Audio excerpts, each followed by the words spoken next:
Hi, this is Marc Reeves. I'm head of Global Strategic Partnerships at Fever, and this is One-on-One with ADC Partners.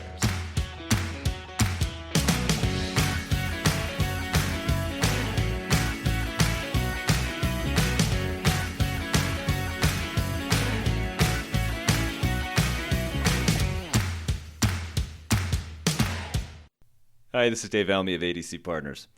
When I ask you what the most dominant sports league in the U.S. is, I suspect you'd probably say the NFL. And if I asked what sports agency more or less created sports marketing, you'd probably say IMG. How about the world's biggest sportswear brand? Nike, right? And what do all these blue chip sports businesses have in common? They all hired this episode's guest, Marc Reeves, at one point or another. Throughout his career, Marc has almost unerringly been in the room where it happened. Whether it's at the start of the NFL's international strategy to place a team in London by the middle of this decade, or Nike's decision to make Colin Kaepernick the iconic face of the 30th anniversary Just Do It campaign, Marc has both been there and done that. In this episode, we talk about these and other standout moments of Marc's fascinating sports business experiences. We'll also dive into his latest ventures, including his new role as head of global partnerships for live event discovery platform Fever. And if you hear Marc's family in the background of this episode, it's only because it was 6 a.m. in Australia and everybody was getting ready for school. What can I say? The man is busy. All right, Marc, I was rolling through your LinkedIn profile. And I went all the way back to the very bottom of your LinkedIn profile. And the two earliest job entries there were you were an assistant to agents for tennis players at ProServe, and you were a legal assistant at an environmental law firm. Those are pretty distinct jobs. And I'm wondering if you can go in the Wayback Machine and think back to that moment. You had the tennis experience and then you had the environmental law experience. What was the moment when you said, I'm going to choose this sports business career, maybe not the law career? Was it a difficult decision? No, I think thank you for bringing back those memories. I think they both taught me what I didn't want to do, to Yeah. be perfectly honest. I think the great lessons, I mean, the one probably most relevant to this was the agent. I thought, like a lot of young people, I wanted to be an agent. That was the perfect way to blend the fact that I wasn't a great enough athlete to compete. It was the Jerry Maguire thing, right? Everybody kind of thought that looked pretty cool. I will say I wanted this before Jerry Maguire and was kind of pissed off that the movie came out, that it was going to shed the light on this career path. Now everybody wants it. I honestly, that was in my mind. But I was fortunate enough, it's interesting. I chose a tiny college called Kalamazoo College, largely on the fact that they, at that point, pre-internet, had the U.S. Junior Nationals. Okay. And all the agents, when the players were, that's how they would recruit them. And I was like, great, I'm going to recruit the agents. So I went off script. It was like, I know how I'm going to get in this industry and be an agent. And so I did. I chased all the agents during the Nationals. I got them down. I ended up getting a job at ProServe, an internship there. And I got to learn what being an agent was.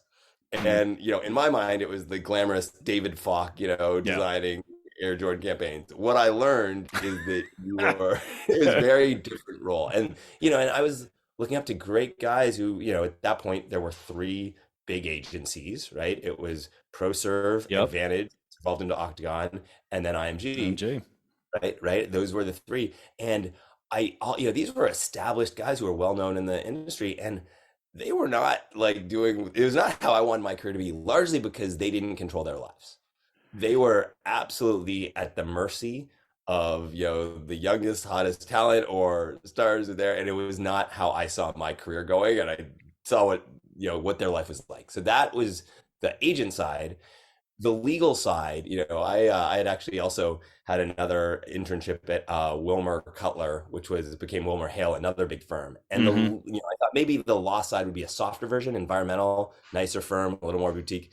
Still not what I wanted to do every day, right? I mean, it was just like, wow, no matter how much money or lucrative this is, it's not something that I enjoy. That is not the first time I've heard that from somebody with a law degree, practicing a little bit of law and going, maybe no. And I get asked a lot by young students if you need it, it really helps me. in a lot of ways, and I do a lot of in-house lawyering, literally for our in-house, whatever thing. So I Yep. feel empowered that I know Yeah. all of it, right? And I think lawyers have a monopoly on knowing what everyone should know, and very few people do. You're And never so, going to be disappointed for having gotten right. a law degree, right? But whether or not you want to practice law. And my mom was really proud of it, right? And so, Which you can't put a but price on that. on that. But no, but it really helped shape like, okay, within this vertical of sport business, Yeah. helped me kind of get more focused on where I could contribute, where I saw a career path for myself. Even if I may not have fully articulated that at the time. Yeah. Yeah, okay. So you have this fork in the road. You say, you know what? I'm going to put the foot more down towards the sports business side. And so you work briefly, I think, for the Saints. So you're keeping that because you did your law degree was at Tulane, so you kept the New Orleans connection.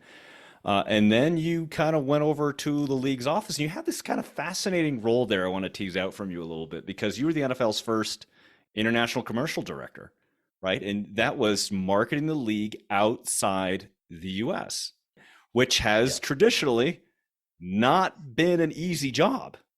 So I want, if you can, think back to that time. And now with 5 games being played outside the US now, and the idea of a team in London being discussed, it really seems like football's kind of beginning to take the first major steps towards being an international sport. Okay, so what makes the NFL so tricky to market overseas? And what did you do that sort of laid the seeds for the success that they're now experiencing? What do you think? Yeah, it's great. And it's great to see all the attention and the success that they're having in growing the markets. I'll say that I think they've done a fantastic job. Mm. And it's a tough one to Yeah, your it is to tough. your Yeah, when I started, right, it was really a reset of like, okay, let's get focused on how are we really gonna expand internationally Hmm. with a proper strategy. And had a great leader, a guy named Chris Parsons. And day one, I was introduced to the job, which was we want to make it so that London could potentially host an NFL team, and have an NFL team by 2020 to 2022. So this was in 2010. So 10 to 12 years, they were like, can we work and can we build a marketplace that could theoretically have an NFL team existing? So that was Right? the end goal, even at that point. Yes. Oh, that's Yes. that's fascinating.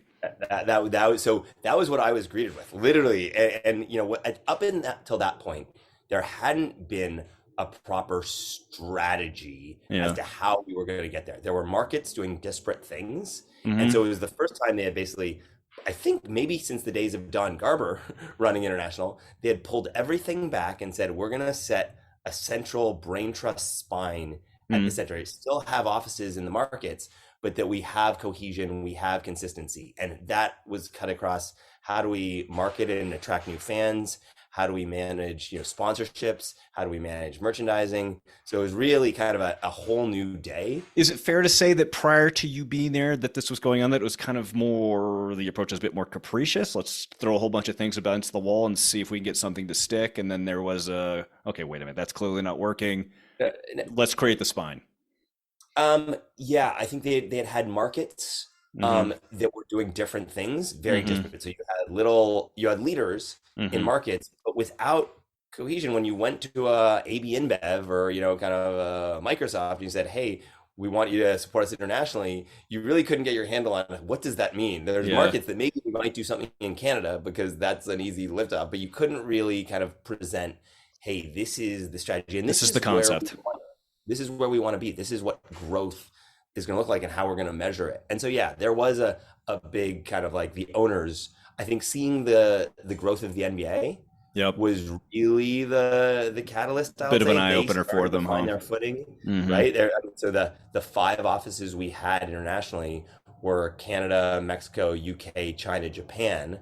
You know, China obviously creating a lot of attention at that point with, David Stern's kind of focus on China as a marketplace. Yeah. And so, yeah, that really drove. So I think that pushed the league to say, we've got to take a look at how are we going to crack this code, because we can't just be focused on the US if we're going to win favor with sponsors, media, etc. Do you think it's something that is a result of this our catalyst event that led to, oh, okay, this is why the NFL is becoming more successful now, overseas, or is this finally just the germination of a strategy that's been building for as long as it has.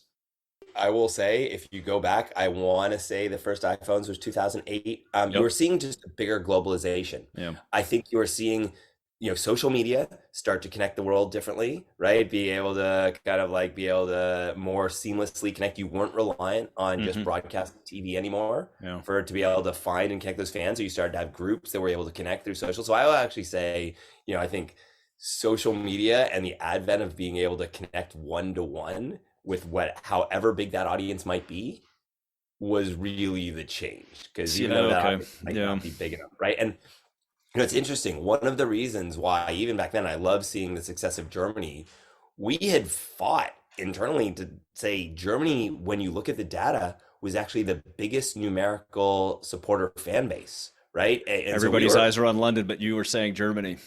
I mean, not saying exclusively Germany, saying Yeah, we yeah. can't be sleeping on Germany, because if you go back to the World League, right? The World League, I think, ended up at the end of it was 5 teams and 4 of them were in Germany, Germany. right? I think the Frankfurt Galaxy, the Yeah. Rhine Fire, like it was clear. And there's some great, documentaries out there. I just watched one that Christian McCaffrey executive produced about like a tiny team in a tiny mountain town in Saw Germany it. where they Yeah. love football, right? I mean, but it was, for whatever reason, the Germans just adopted American football as their favorite exported sport, right? Or, or imported sport rather.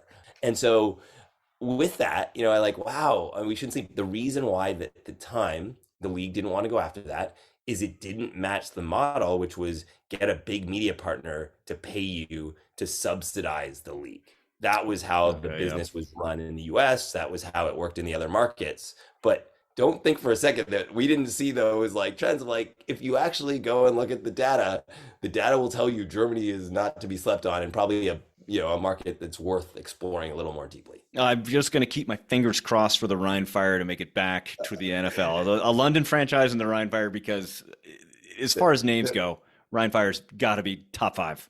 Yeah. And I will say, to be lucky enough to go to enough games in Europe, right? Though both Wembley and Tottenham Stadium, and at one point Twickenham as well, you see that, right? Because one thing that people may not know, it's not just UK fans who are now turning out, but it's also, it attracts, event from all over Europe. And so you would see these kind of Rhine fires, and you'd see people breaking out everything. Now it's great. I mean, and like seeing the success of the interest in the German market is, again, I think it's fantastic. And look, the NFL will find markets where it really resonates, and it's smart to focus. It won't be global like soccer is, like an Right. NBA is, right? But I think it's got markets that can definitely develop and grow for sure. So that time at the NFL lasts about 6 years. And then you make an interesting transition. You go from one monolithic sports brand like the NFL, and you go to this other tiny little company called Nike, where you start overseeing their football brand. And I want to talk about a specific period of time in it, because I find it to be one fascinating in how it's continued to change sport and culture and how people respond to it going forward. Because it is, when we talk about inflection points, this moment is an inflection. It's a true watershed moment in sports and culture. And that's when, of course, the San Francisco 49er athlete, Colin Kaepernick, famously took his knee during the national anthem. And he was protesting systemic injustice and police brutality. Obviously, produced a ton of controversy, and a lot of companies ran away from Kaepernick at that time, not wanting to do anything to do with that. And I think that was kind of the playbook that a lot of companies were following at that time. Avoid controversy however you can. But Nike, you did the opposite. You leaned in to the idea of Kaepernick and chose him to be the 30th anniversary face of the Just Do It campaign. So with that overly long preamble, I'm wondering if you can talk a little bit what it was like behind the curtain as that was all going on, and how that decision was made. I can share a little of all the fortunate areas of business, of the sports business, that I've ever been able to be involved in. I think that was far and away the moment that if I look back upon as having the most impact, being one of the most difficult, and even just resonating the most in any circles that I have ever been in, right? So I think, really, really fortunate to be at the right place at the right time to be part of that kind Yeah. of, and I think that being even the discussions leading up to it, the adjustments, the changes, how it actually came to be. I'll share a little. There's, I got to be careful about, Good. All right. you All right. I understand.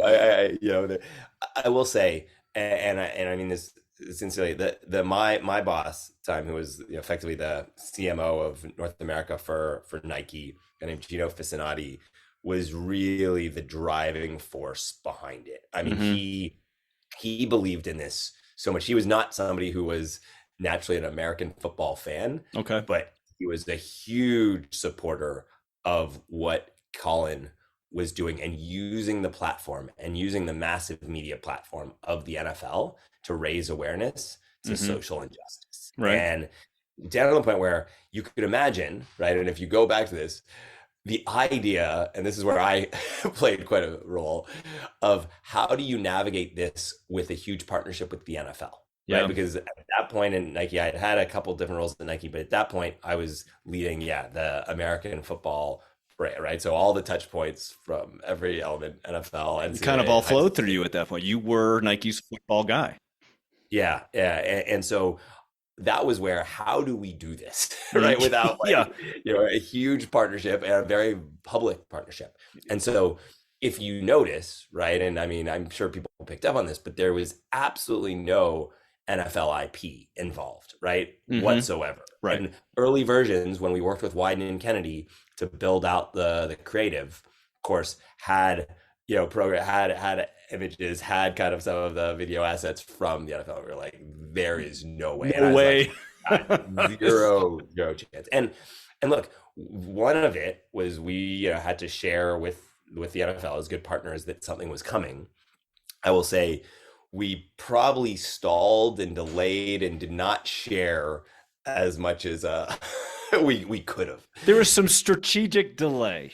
Yeah, and even just getting buy-in, because this one went, actually, I'm not sure how many people realize this or would know this. This one went up instead of going through the normal channels as to how you get creative approved, which would be ultimately up to our CEO. Yep. This one went off script and went to Phil and said, Oh, Phil, being chairman emeritus, this is the Nike that harkens back to what made Nike Nike. Will you bless this? Because if we've got your blessing, yes. we Nobody's will going to say go no to ahead and Phil. feel good about it. Even though your role is not what it is, Yep.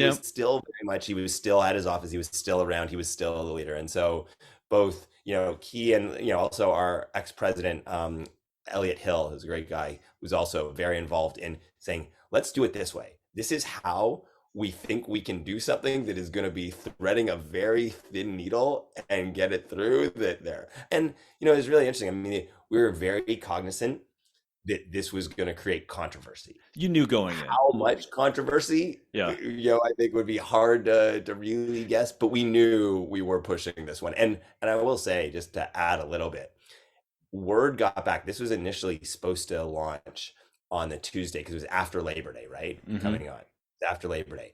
Word was we were supposed to launch it on the Tuesday. Once we got a word feedback that we were going to get a lot of pushback from the league and other people at Nike, we made the decision to actually launch it on Labor Day, which would not be a day you would ever normally launch Never a on a campaign, Yeah, because we exactly. needed to get, so it was that black and white photo with Yep. 9 words.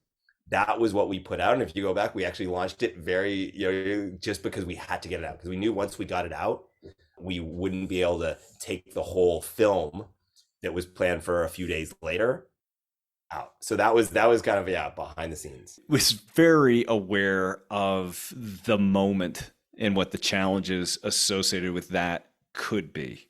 Right. You knew, like you said, you were threading a very small needle. Not a lot of room for error. Had to do due diligence internally to make sure internal support was there. Can you reflect back after things were released, what the feeling inside the company was like when, I mean, because it really ran the gamut to people saying it might be one of the most powerful ads they've ever seen, to people burning their Nike sneakers on YouTube. Was there this, we did it, where we don't know what we've got the tiger by the tail? What was that moment like? Yeah, no, it's great because even within Nike, right, a very progressive company, as you look at it, there was people on both sides of the argument, Oh, I'll bet. without question, without question. Yeah, I mean, I think what I think we would take pride in is that I heard from a lot of people who had been at Nike. Nike's famous for having people who stay a long time, right? Hmm. It's a kind of a family knot, and a lot of people who'd been there for a long time said this reminded me of that spirit of Nike that Mm. no one else had. That rebellious us against the world. I will say that about Nike. Even at the scale of Nike today, it still, at least as long as I was there, it still very much felt like a challenger brand. Yes, No interesting. one rests on anything, right? It's 4 times as big as Adidas, far bigger than everybody else. Still, the attitude is we haven't won anything. Is that something that's actively built? Is it just the natural ethos that kind of flows through the company, or how do you maintain that challenger brand status when you are, for lack of a better term, a behemoth in the industry? Yeah, I think it is culturally woven. I think and I'm happy to share it. Out there you can find Phil Knight's Lessons for Business from like I think 1979, Oh, um, and it literally talks about how the company needs to kind of like perform and think about itself, and it okay. very much has this challenger mentality. And I will Huh. say, it even just cultivated. There are no celebrations for good work or hitting numbers. It is like, what's next, right? There is no second Hunger. place. If you think about some of the famous creative that inspired a lot of us, right? I can still put that road that's right by the campus in Beaverton, Oregon, but that empty road that a runner is running on where it says there is no finish line or there is no second place. Like that is always the goal Oh. and is just woven through. So yeah, I think it is cultivated carefully, and I think it gets there. And nobody, no matter how good things are, I'd say we could do a massive Super Bowl execution that had all sorts of touch points, hundreds of people involved, and you get through and like, okay, good, Next what's thing. next? And it's not, do Hunger. not take the time and I think that's just the athlete's mentality comes from Phil. It came from what Bill Bowerman, right? And it's just always been there as a company. And I think it pushes everybody who's on the campus and connected to it. Thinking about the response to the Kaepernick campaign and some of the other things that Nike does as from a progressive standpoint. Like I mentioned earlier, brands used to be really hesitant about taking positions on topics that might be considered controversial. And now it seems like that's completely flipped to a certain degree. Brands, in order to connect with audiences today, have to take a stand, at least in some cases. Do you think Nike was a catalyst for that? Do you think that moment with Kaepernick and leaning into that moment was that catalyst for brands to think about things differently than they had? Or are there just larger societal things go at work here? Yeah, here's something that I think may not be known as widely that may give some insight in there. Mm-hmm. Nike, even though it is ubiquitous as a brand and has consumers of all age ranges, really obsesses a young consumer, Mm-hmm. right? It always looks young, it always goes there. Right. When you looked at the data, I'm probably not going to be in any focus groups. I mean, we all are out of that. I promise. When you look at the data of what the younger generation was saying, Yeah. even at that point, they were far more into brands that stood up for causes that they believed in, Mm-hmm. right? You see this big societal shift, and it excites me and empowers me for what these next generations will do in terms of where they spend their money, where they invest, where they support brands. So I think because we had been looking at a younger consumer, Yeah. we use that to inform what we were doing. I think other companies have been doing that. They just may not have focused on that audience base as young as we did. So Yeah. that as they age up, that's why you're seeing it. I like to think it may be more capitalist than you think, right? Now you see some amazing brands, right? I've always loved what Patagonia or Cotopaxi or brands that really contribute back. Mm-hmm. A lot of brands can do more. A lot of organizations can do more. But I think the data will tell you that if you're going to be very successful for these younger generations that are coming up, for Gen Z, for Gen Alpha, you better be there. It's an overused sports analogy, but you skate to where the puck is going to be, not to where the puck is. And, Nike, while maybe not the most fabulously successful hockey equipment company in the world, I No, mean, I think it no, absolutely speaks not the to. Canadian. That always, yeah, that was a short-lived time when they had some Nike jerseys. Very Yeah, short. very short-lived.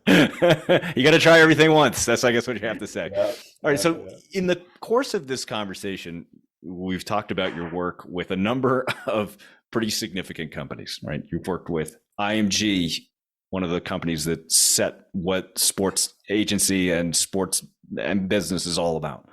The NFL, obviously the dominant league, certainly in the United States, probably possibly in the world. Nike, the behemoth of sportswear industry. And a cultural icon in its own right. And I'm wondering that other than having you worked for them for a while, for different times, what do these companies have in common? You've been in chairs at each of these. As you think back to your time with them, what sets them apart? What makes them as successful as they are? You've alluded to a couple of things, but I'm wondering if you look at all three of them in the same kind of context, what common threads do you see?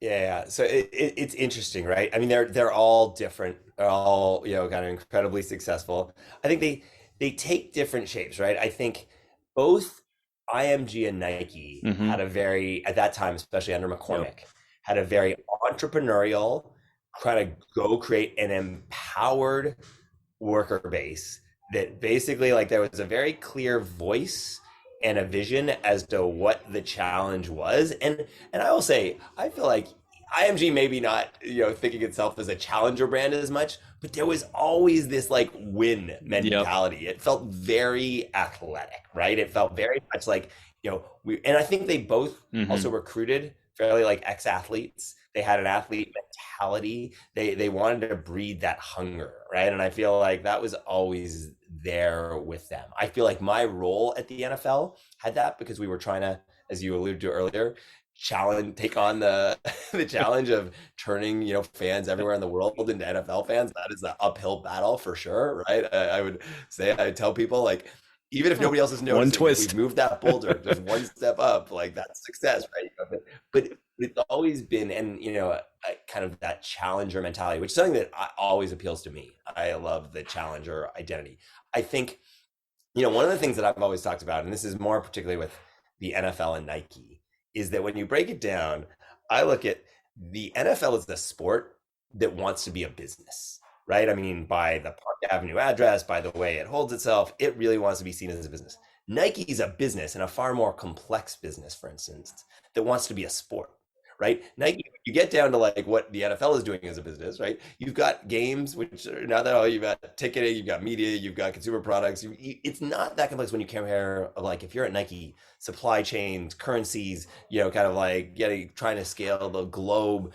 The complexity of the business is far deeper and wider, but yet all the voice, all the way you present is through sport, right? So it's a very kind of Well, like, it's funny, the NFL has such an outsized, perspective in our culture, right? You forget, like the average NFL team employs 200 people.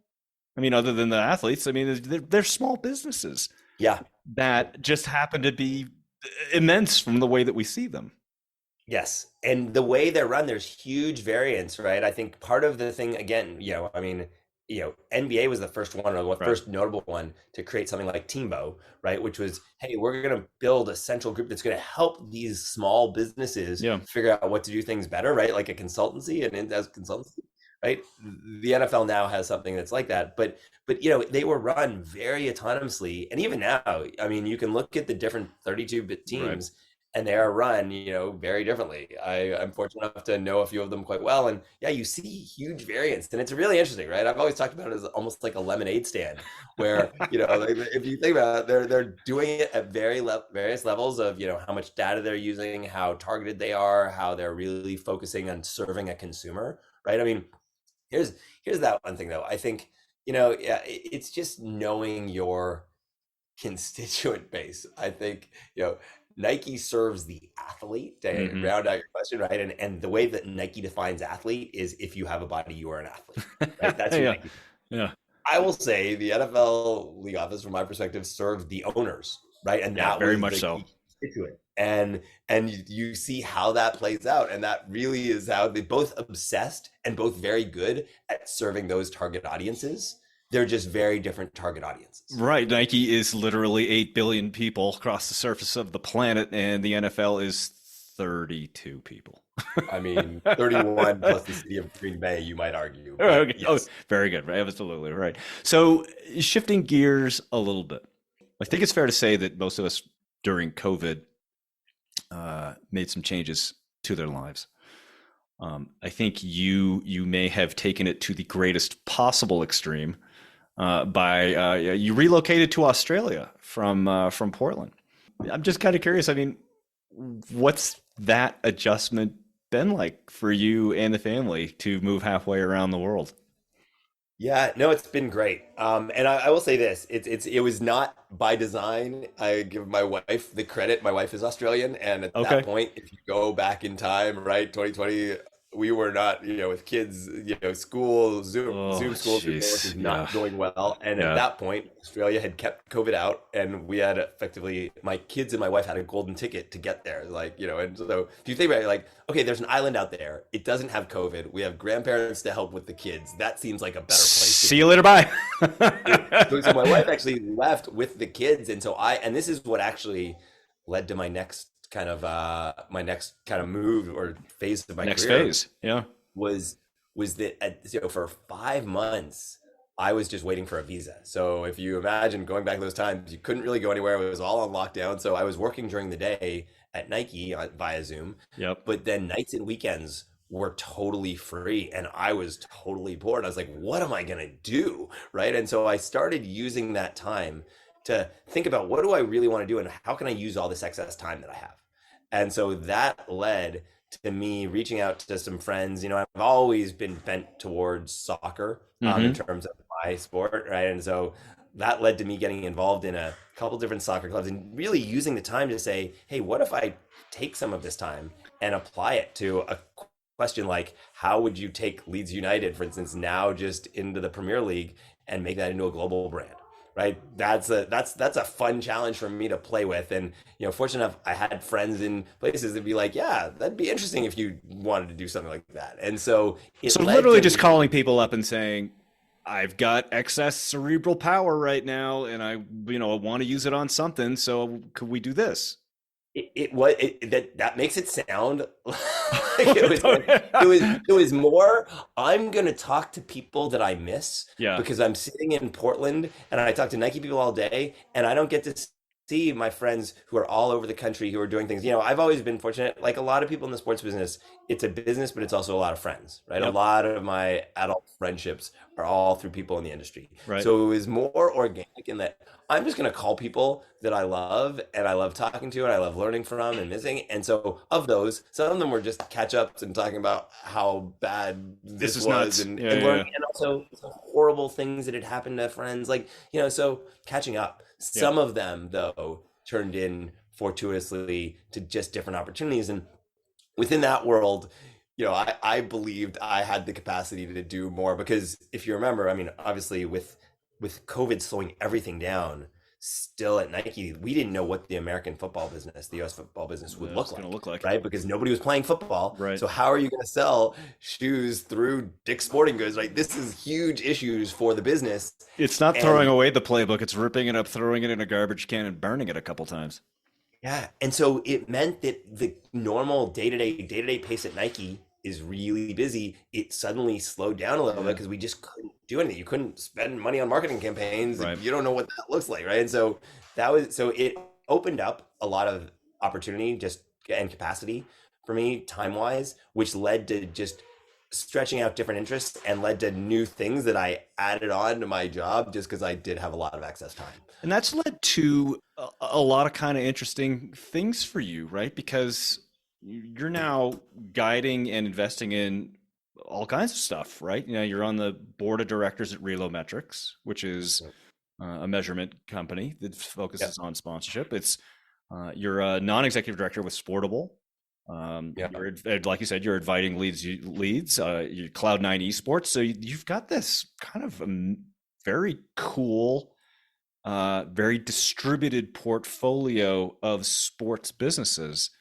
Can you talk a little bit about what catches your eye about some of the businesses that you're working with, and what litmus tests maybe you use internally to say that's one I want to work with? Yeah, yeah, and I will say, yeah, no, and all of those are there, and they're there. And also, I'll say one to mention. I'm really excited and enthusiastic about, kind of one of the roles that I'm also playing now with a young company called Fever, and we're going to be doing more in sports as well, which I'm Okay. I'm heavily involved Yeah, in. let's talk about that in a minute. But to answer your question, the one thing, if I look back, the one thing that I always have kind of like almost like a moth to a flame gone towards is I love using technology to bring fans closer to what they love. Okay. I feel like I've always done that. I mean, down to the point where at IMG, being in Silicon Valley, right?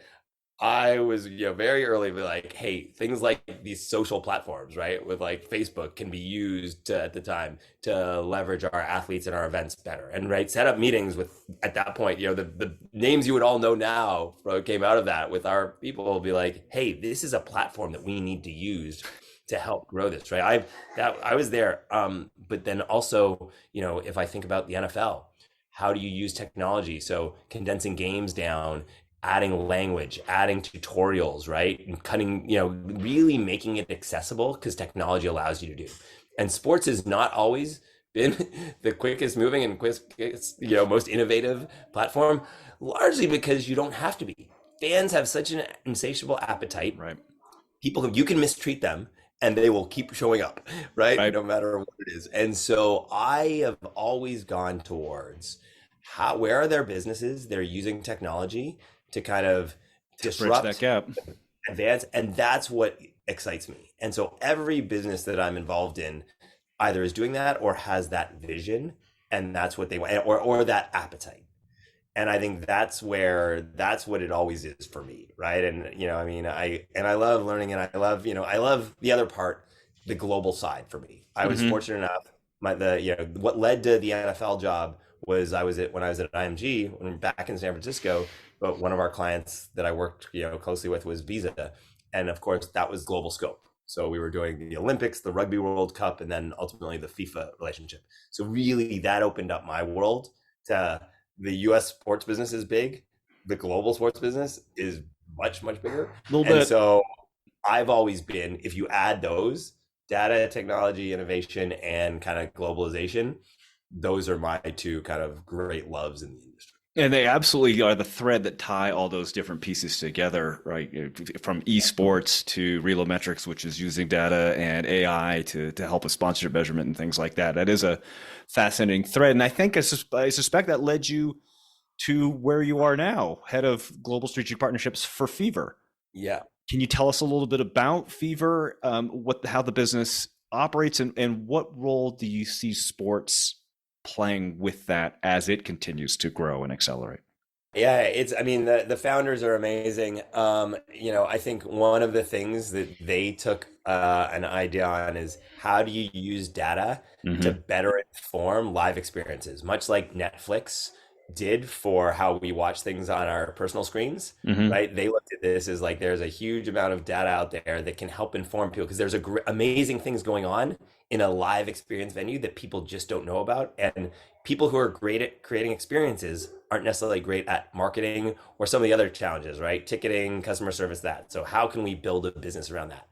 The things, the company, because it's not based in the US, it doesn't have as big of a profile. It's based out of Spain. So I think that's one reason why people don't know it more, but they know some of Right. the events that it hosts, right? The Stranger Things live experience, Right. Harry Potter live experiences, those ones. And so now as you look at that vertical of TV media, the IP the company's really seen a lot of interest and growth in those big IPs.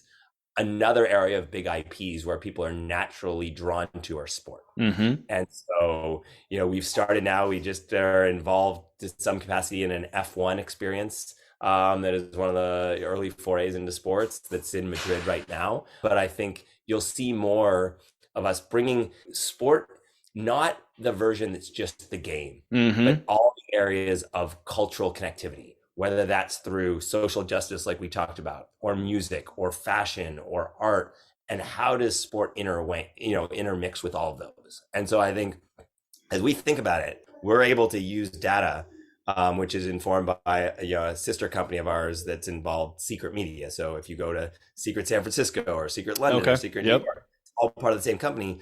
We very much focus on how do we learn, from data to help create great experiences that people will enjoy. It's fascinating to think about, and it's such an important point too, particularly when you think about the games being played, because what the average game is going to be 3 hours over the course of a week, say, if you think about football or baseball, maybe 4 hours a few times a week. There's so much content that goes on above and beyond the actual game being played.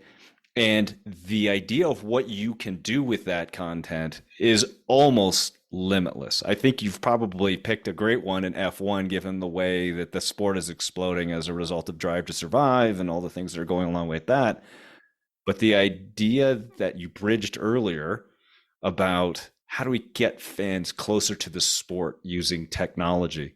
It sounds like Fever is right in the middle of the bullseye for what was going to scratch an intellectual itch for you to begin with.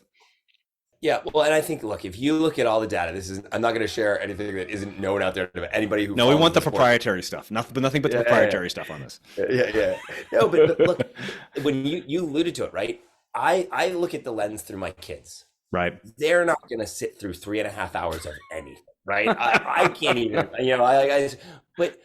and the data is showing this. The traditional viewership, right, is not how younger generations are going to consume this, but they are still paying attention. Mm-hmm. They are still watching it. It's just in different manners, right? It's changing. And look, social engagement for, some of the athletes leagues is far more kind of embedded than actually watching the game. So younger generations are watching, they are paying attention to these athletes, but they're not necessarily prioritizing saying it's must watch that I watch this game. Right. Some games rise to that level of, oh, I'll pay attention, but maybe not every game the way that kind of people when they didn't have as many choices had, right? I grew up a hockey fan because in Canada there wasn't much else. I was no, but it's now required by law, Mark, in Canada. You have to be a hockey fan.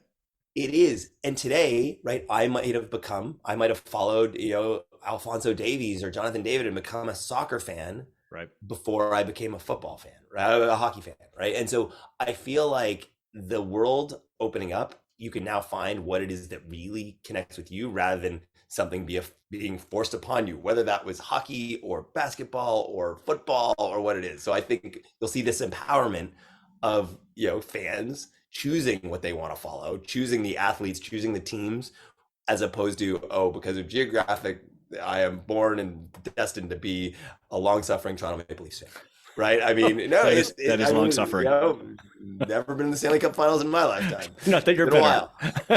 No, but that's. I mean, I think it's. I don't know if people think about it that way, but the geographic landing points, right? I mean, you can walk through anywhere, right? I mean, Australia has a remarkable amount of Yankees hats. I still, being here enough, like everywhere there are Yankees hats. It's insidious. Never been in New York. I've asked them.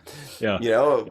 But you see that, right? And you see kind of like, whether it's, the Jordan PSG jerseys all through New York or wherever it is, we're changing. We are not beholden to our geography or what the teams that our parents rooted for in the past. Right. And I think that goes back to what you were talking about. Technology has made rooting and fandom global and selective and so much more part of an individual's experience rather than sort of the legacies that we used to adopt this. Yeah. Marc Reeves, I want to say first and foremost, thanks for spending all this time with us. I feel like this could have been volume one of many, many volumes of conversations because so many possible directions we could go.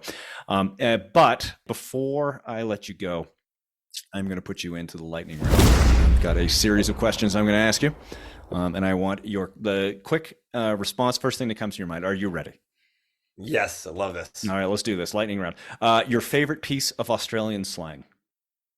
Ooh, oh gosh. I'll say jumper. Jumper? Jumper. It's a What? sweater. A sweater It's is a a top. jumper? Okay. Yeah, sweater is a jumper. Very good. All right. Please provide a short foodie review of Vegemite. Ooh, soy sauce in a paste. Oh, God, that really is okay. I mean that's effectively what it is. Not my favorite, but I've learned to like it a little more. All right. As you mentioned earlier, you did your undergraduate at Kalamazoo College. Their fight song is All Hail to Kazoo. Can you play it on an actual kazoo? Absolutely not. There is a Gibson guitar, Kalamazoo guitar, though, that I find like, yes, strangely attracted to. Go Very, Fighting Hornets. very good. Fighting Harness. I just want a big shout out for you right there. What's the favorite pair of Nikes you have in your closet right now? Oh gosh, I still love the McEnroe Air Trainer ones. I think Born and Bred, that was my favorite ones with the Velcro strap. Those were the ones. Those have People always can't been see my this, but favorite. your face got dreamy thinking about those Nikes for just a second. All right. All right, last one. You got your law degree from Tulane. Next time I get into trouble at Mardi Gras, can I call you? Oh yeah, I don't know if I'll answer, but sure. Uh, Depends on the trouble. Yeah, and by the way, Roll Wave, amazing. Kudos. I will say this: getting to know, I work closely with the Tulane Sports Law Board, and wow, have they done an amazing job? Pretty cool. Football, ninth in the country. I was fortunate enough to just spend a little time with them recently. Amazing what's going on there. And by the way, I will encourage any American football fans, the new stadium on Tulane's campus is a phenomenal. Tuckman Stadium is a phenomenal experience to go. It marries football and Mardi Gras and New Orleans and everything that makes it great. So I would encourage everyone to go see That an is away about as game. good a plug as you could possibly get. Marc Reeves, thanks for the time, man. Yeah, thank you. Great to see you. Thanks for listening to this ADC Partners podcast. For more information about ADC Partners, please visit our website at adcpartners.com.